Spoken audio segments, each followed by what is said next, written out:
Bonjour. Ça me fait trop plaisir d'être avec vous ce matin. Je suis très honorée de pouvoir faire mon premier prêche à l'église. Et je suis trop contente de voir autant de monde et de jeunes. Franchement, c'est trop beau à voir. Donc, on l'a dit avant, on est le premier dimanche de l'année. On se retrouve après la période de fête. Et j'ai l'honneur de faire ce premier prêche de l'année. On commence cette nouvelle série aujourd'hui. Et j'ai envie de vous emmener avec moi dans un des fondamentaux de notre foi, qui est la Bible. Et on vient de finir une année, on a fait 2025 et on commence 2026. Et si tu es comme moi, tu as sûrement un téléphone. Et sur ce téléphone, tu as une application qui s'appelle Spotify ou iMusic ou je ne sais quoi d'autre qui te permet d'écouter de la musique. Et un truc assez stylé qu'ils font depuis quelques années, c'est qu'ils te font un petit récap de tes meilleurs sons que tu as écoutés, le nombre d'heures que tu as écouté sur l'application, ton top artiste, le top album. Et moi, je trouve ça trop cool. Ça, tu redécouvres un petit peu ton année, tu peux en discuter avec tes proches, tu postes en story parce que tu es tout fier. Et franchement, moi, j'aime trop. C'est trop cool. Et imagine, il y a d'autres applications de ton téléphone qui feraient des petits récaps comme ça. Imagine, ta Bible app, elle te fait un petit récap de ton année. Est-ce que ton récap, il serait comme le mien ? A ouvert 40 fois la Bible cette année, a lu 30 minutes la Bible cette année, ou n'a lu que le Nouveau Testament cette année. Moi, je ne sais pas si je le posterais toute fière dans ma petite story et de vous montrer trop cool mon récap. Et j'ai envie de vous prendre avec moi pour qu'on puisse changer notre récap de notre Bible app cette année. Et pour ça, on va tout de suite commencer avec un passage dans la Bible que je vais vous lire, qui se trouve dans 2 Timothée 3, 12 à 17.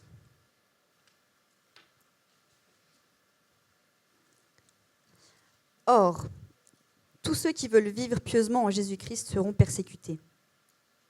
Mais les hommes méchants et imposteurs avanceront toujours plus dans le mal, égarant les autres et égarés eux-mêmes.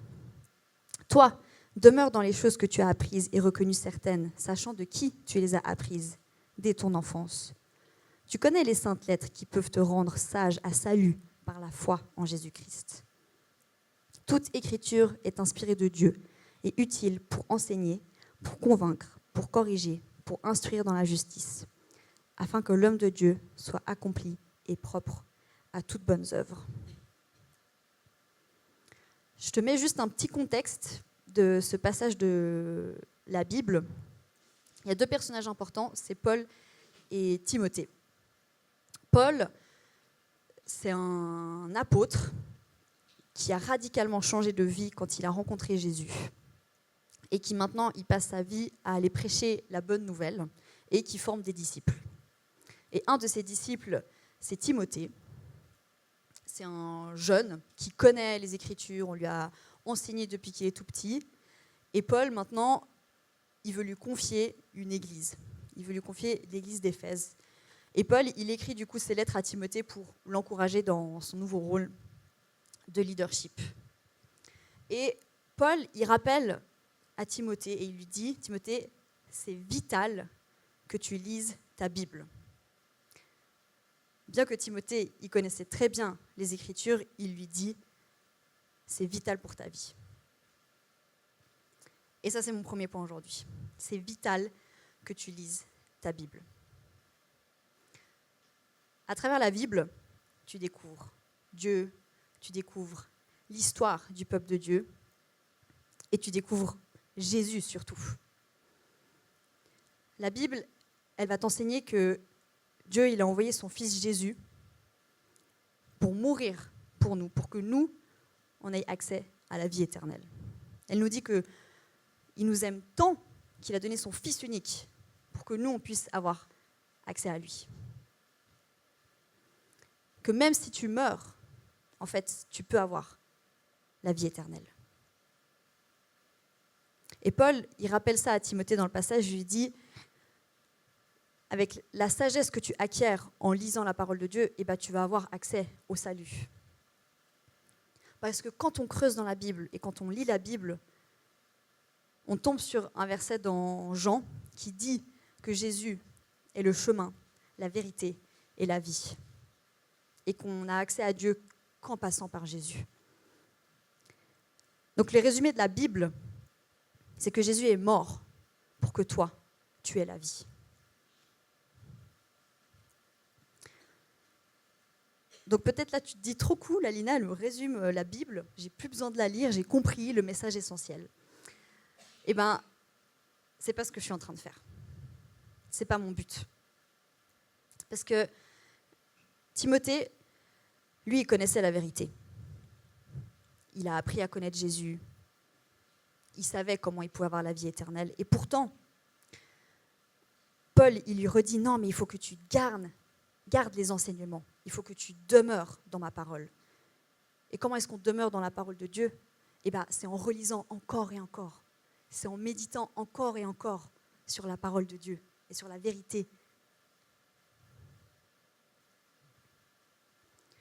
Donc peut-être aujourd'hui, toi, tu es comme Timothée. Tu connais la Bible. Tu as compris le message essentiel de la Bible qui est Jésus et son sacrifice sur la croix. Et tu te dis, c'est bon, moi, je n'ai pas besoin de plus. C'est possible. Mais je vais faire cette comparaison avec la Bible et une carte topographique. Moi, j'aime beaucoup la randonnée. Et honnêtement, c'est un truc qui devient très tendance en ce moment. J'ai l'impression que tout le monde se met à la randonnée. Et quand tu vas en rando, tu prends ta petite carte topographique avec, et c'est ce qui va t'aider à suivre ton chemin. Tu vas pouvoir te repérer, il y aura les intersections, le chemin que tu dois prendre pour arriver à ton point d'arrivée.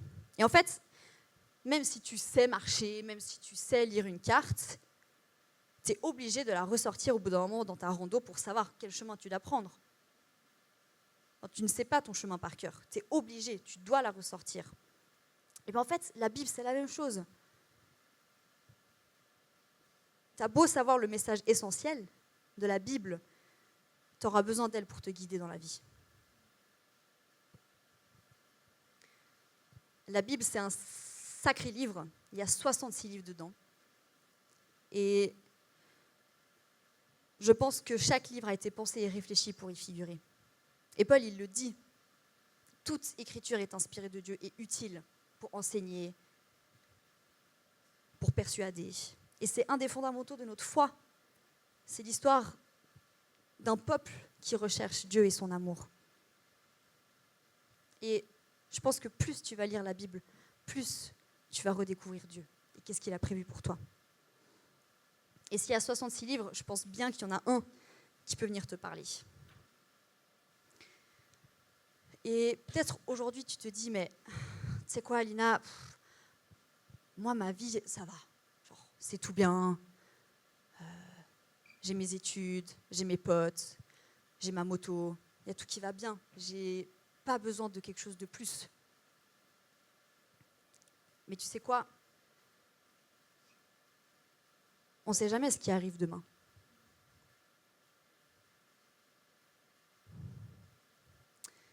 On ne sait pas. Et en rando, c'est pareil. Tu peux suivre ton chemin. Tu peux faire tout bien. De A à Z. Et bien en fait, tu peux quand même te retrouver confronté à un arbre sur ton passage d'un coup, à un éboulement. Donc à ce moment-là, qu'est-ce que tu choisis ? Est-ce que, à tes risques et périls, tu essayes d'escalader l'arbre, de traverser l'éboulement, de peur de te blesser encore plus ou de tomber ? Ou alors tu ressors ta carte et tu essaies de trouver un autre chemin. Et je pense que dans la vie, c'est pareil. On a des tas d'arbres et d'éboulements qui arrivent dans nos vies et on ne sait pas pourquoi. Mais c'est quoi ta stratégie ?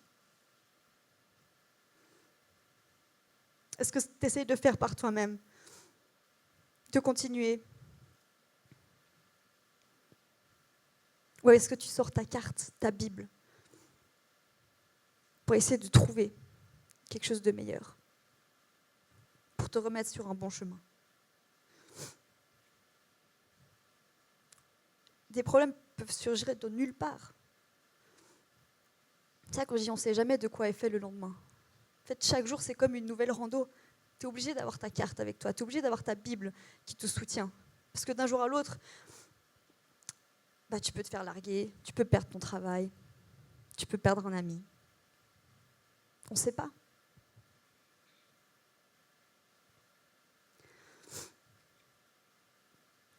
Et parmi ces 66 livres, je suis persuadée qu'il y en a au moins un qui pourra venir t'aider. Paul, il l'a écrit à Timothée, il y aura des temps difficiles. Il y a des gens méchants. Il y a de la persécution. Et même si nous, on ne vit pas directement la persécution comme Paul et Timothée ils le vivaient à l'époque, on a nos propres problèmes. Et moi, je ne connais pas tous les problèmes du monde. Et je ne connais pas tes problèmes à toi.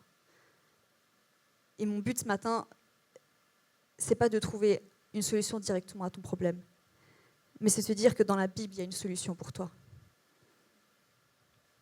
Et que si tu creuses, tu peux la trouver.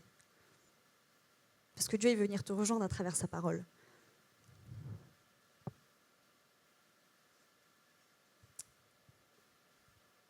Et je sais aussi, en ayant lu ma Bible, qu'un jour Jésus y triomphera.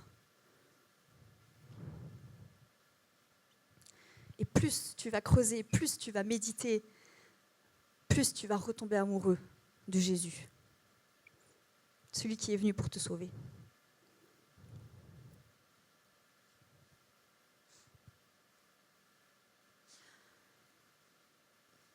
Paul, c'était un leader pour Timothée.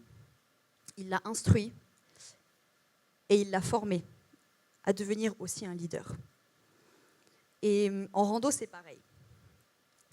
Si tu t'es lancé dans la rando, il y a bien un jour quelqu'un qui a dû t'enseigner comment lire une carte, comment te repérer, pour que tu puisses aller faire ta rando. Et une fois que toi, tu sais ça, toi, tu es capable d'enseigner aux autres. De dire comment tu peux te repérer, comment tu peux lire une carte. Et moi, pendant longtemps, j'ai été responsable au scout, et je pense que c'est un des trucs qui me réjouissait le plus, c'est de pouvoir instruire aux plus petits et leur montrer comment est-ce qu'ils peuvent se débrouiller avec une carte. Et c'est tellement beau de voir des jeunes qui apprennent et qui sont capables de se débrouiller après par eux-mêmes.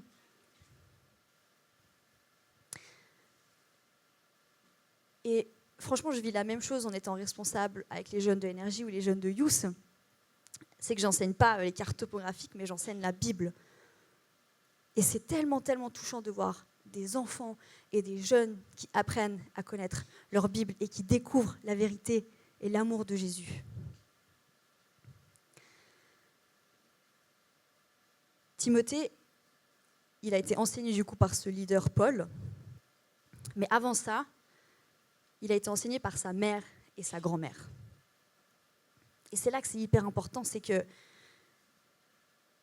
Timothée, il a trouvé la vérité en famille. Il a pu vivre la foi en famille. Et c'est là que c'est hyper important, c'est que si vous êtes parents, il faut instruire vos enfants. Il faut leur parler de Jésus. Parce qu'à leur tour, après les enfants, eux, ils sont capables d'aller instruire les autres. Et je pense honnêtement qu'ils sont meilleurs évangélistes que nous. Et tellement inspirant. Et c'est tellement précieux de pouvoir partager sa foi en famille, de pouvoir prier ensemble, d'affronter les difficultés ensemble. Et moi, je suis tellement impressionnée quand j'ai des jeunes qui viennent à Énergie, qui ont 10 ans et qui connaissent parfois mieux l'histoire de la Bible que moi, ou qui ont compris l'amour de Jésus d'une manière dont moi, je ne l'ai encore jamais comprise. Et c'est pour ça que je dis qu'ils sont meilleurs évangélistes. C'est parce que je pense qu'ils comprennent encore le monde d'une manière différente, comme nous, on ne le comprend pas. Et que nous, en fait, on a cette peur souvent de parler de Jésus, alors que les enfants, ils ne vont pas se poser la question. Si on leur parle de Dieu, si on leur parle de Jésus, ça va être comme une évidence pour eux. Mais s'ils ne sont pas instruits, comment est-ce qu'eux, ils peuvent aller instruire les autres?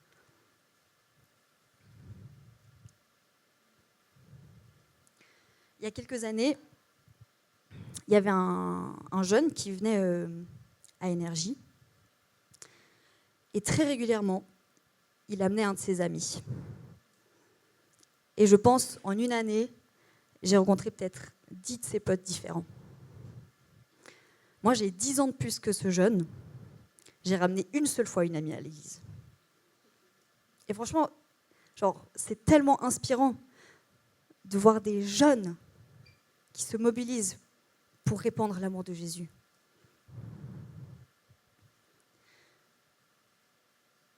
Timothée, quand il a repris l'Église, il était jeune, très jeune. Mais ce n'est pas l'âge qui faisait la différence. C'est l'instruction qu'il avait reçue. Et Paul, il savait qu'il en était capable, parce qu'il avait été instruit par sa mère, sa grand-mère, et par Paul.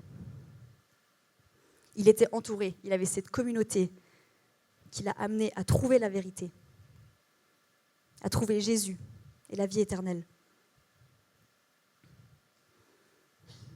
Donc aujourd'hui, nous, on a des enfants qui viennent, qui ont besoin de parents qui les instruisent, qui ont besoin de venir à l'église pour s'instruire. On a besoin des jeunes qui viennent à Youth, on a des adultes qui ont besoin de vivre un connect ensemble. Il faut s'entourer pour vivre la foi. Parce que c'est pas facile, la vie de foi. Lire la Bible, c'est pas facile. Mais je pense que si on s'entoure, on peut y arriver ensemble. Donc, pour 2026, comment est-ce que tu veux impliquer la Bible dans ta vie? Et vous savez, aujourd'hui, la personne à laquelle je prêche le plus, c'est moi-même. Parce que moi et l'Ancien Testament, on n'est pas très copains. Et pourtant, ça fait des années que je prie pour que Dieu il vienne m'inspirer et me donner envie de creuser sa parole et de creuser dans l'Ancien Testament, et j'arrive pas. Et pendant que je préparais ce prêche, et Dieu il est venu me parler, il était là, mais Alina, ça fait des années que tu pries pour ça, et l'Église te propose un moyen de plus creuser dans la parole. Et c'est à travers le Bread que l'Église a fait, qui est un livre qui propose de lire la Bible ensemble et de méditer sur sa parole. Et moi, je te dis, moi, j'ai pas besoin de ça. Et en fait, pendant que je préparais mon prêche, Dieu, il est venu me convaincre. Il m'a dit, mais si, tu sais quoi, achète-le. Donc, c'est ce que je vais faire. Je vais acheter le Bread, qui va me permettre de creuser encore plus dans la parole de Dieu. Parce que la Bible, c'est cette carte topographique qui m'aide à me guider. Que si je rencontre un problème en chemin, je peux ouvrir ma Bible. Vous savez, l'année passée, je suis partie en voyage. Je suis allée sur une toute petite île en Afrique, toute seule.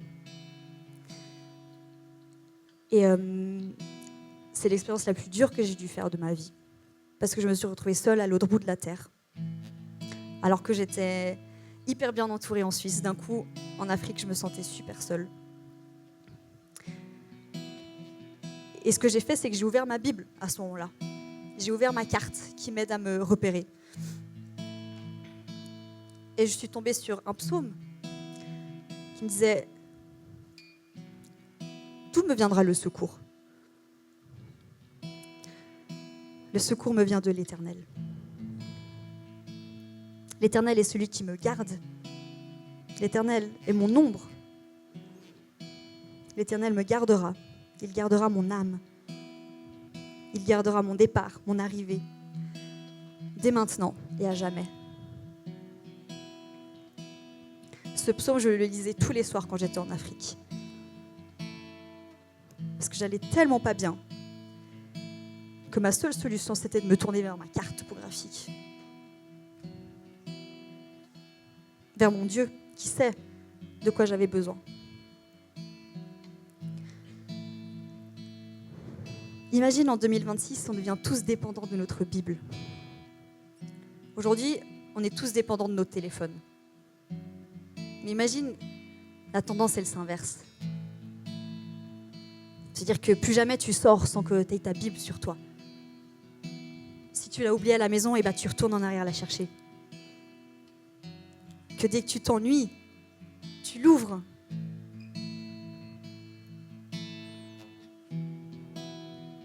La Bible, elle nous propulse vers une relation vers Jésus. Et franchement, c'est un tel cadeau que Dieu nous a laissé. C'est un cadeau pour avoir accès directement à lui, pour le rencontrer, pour rencontrer Jésus, notre Sauveur. C'est un guide sûr. Et il ne faut pas qu'on la laisse traîner. Parce que dedans, il y a la vérité. Il y a le chemin, la vérité et la vie.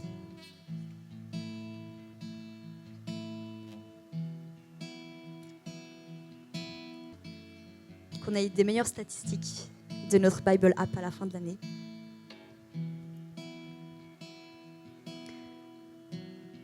Donc je vais te laisser prendre un moment avec Jésus. Et j'ai une question pour toi. Qui est: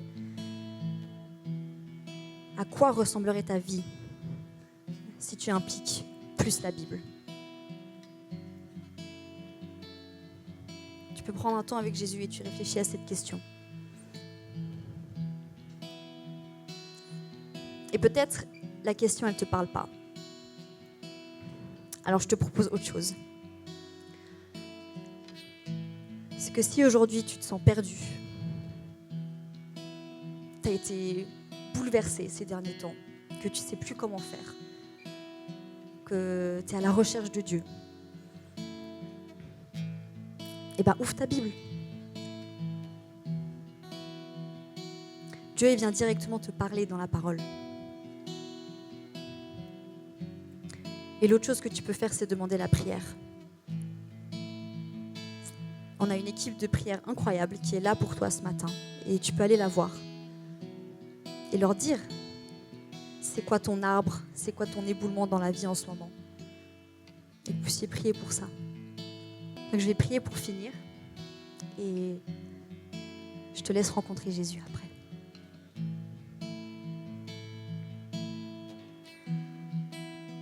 Seigneur Jésus, merci pour ta présence ici.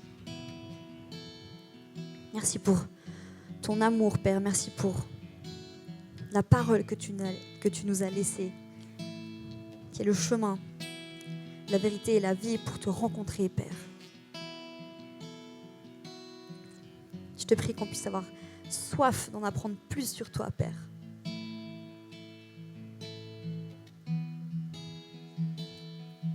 Qu'on puisse ouvrir notre Bible en 2026, qu'on puisse creuser et méditer encore plus ta parole.